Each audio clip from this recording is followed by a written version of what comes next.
رسولہ الکریم اما بعد، حضور اکرم صلی اللہ علیہ وسلم کا ارشاد ہے، من صلی البردین دخل الجنہ، جس آدمی نے دو ٹھنڈی نمازیں پڑھی وہ جنت میں ضرور داخل ہوگا۔ علماء نے لکھا ہے کہ اس سے مراد فجر کی نماز ہے اور عصر کی نماز ہے۔ سردیوں میں تو یہ دونوں ٹھنڈی ہوتی ہی ہیں، گرمیوں کے موسم میں بھی فجر کی نماز میں گرمی کا زور ٹوٹ جاتا ہے اور نسبتاً ٹھنڈی ہوتی ہے، اور عصر کی نماز بھی گرمیوں کے موسم میں ٹھنڈی ہو جاتی ہے ظہر کے مقابلے میں۔ اور ان دو نمازوں کا تذکرہ آپ صلی اللہ علیہ وسلم نے اس لیے فرمایا کہ فجر کی جو نماز کا وقت ہے یہ غفلت کا اور نیند کے غلبے کا وقت ہے۔ گرمیوں میں رات چھوٹی ہوتی ہے، نیند پوری نہیں ہوتی، اور سردیوں میں رات لمبی ہوتی ہے لیکن سردی کی وجہ سے بستر کو چھوڑنا مشکل ہوتا ہے۔ اور یہی حال عصر کی نماز کا ہے۔ عصر کی نماز کاروبار کی مشغولیت کا وقت ہوتا ہے، گاہکوں کا رش لگا ہوتا ہے، آدمی پھنسا ہوا ہوتا ہے، اس وقت بھی عصر کی نماز پڑھنا بڑا مشکل ہے۔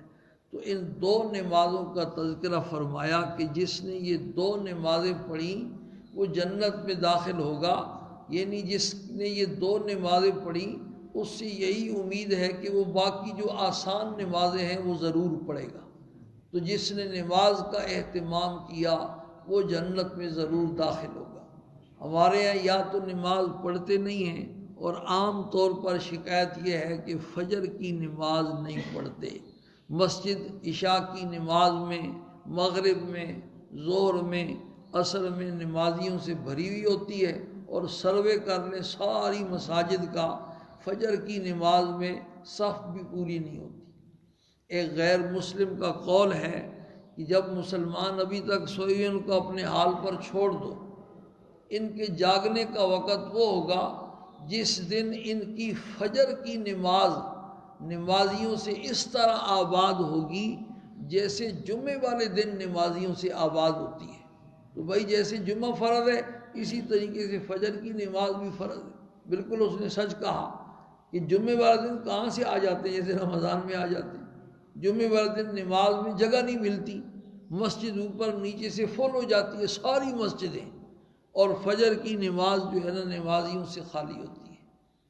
تو سرکار دو عالم صلی اللہ علیہ وسلم کا ارشاد ہے، جس نے فجر کی نماز اور عصر کی نماز پڑھ لی وہ جنت میں ضرور داخل ہوگا، اس لیے کہ یہ دو مشکل نمازیں ہیں۔ تو ظاہر بات ہے جو یہ دو پڑھتا ہے وہ ساری نمازیں پڑھے گا، اور نمازوں کا پابند اللہ پاک نے وعدہ کیا ہوا ہے، اس کو اپنے ذمے لیا ہوا ہے کہ میں اپنی ذمہ داری پر اس کو جنت میں داخل کروں۔ اللہ پاک ہم سب کو، جتنی ہمارے دوست ایسے ہیں جن سے ملاقات ہی نہیں ہوتی، جب ملاقات ہوتی ہے تو پوچھتے ہیں کہاں ہو، وہ صبح جاتے ہیں جی رات کو آتے ہیں 10-11 بجے، تو بھئی فجر کی نماز کہاں ہوتی ہے؟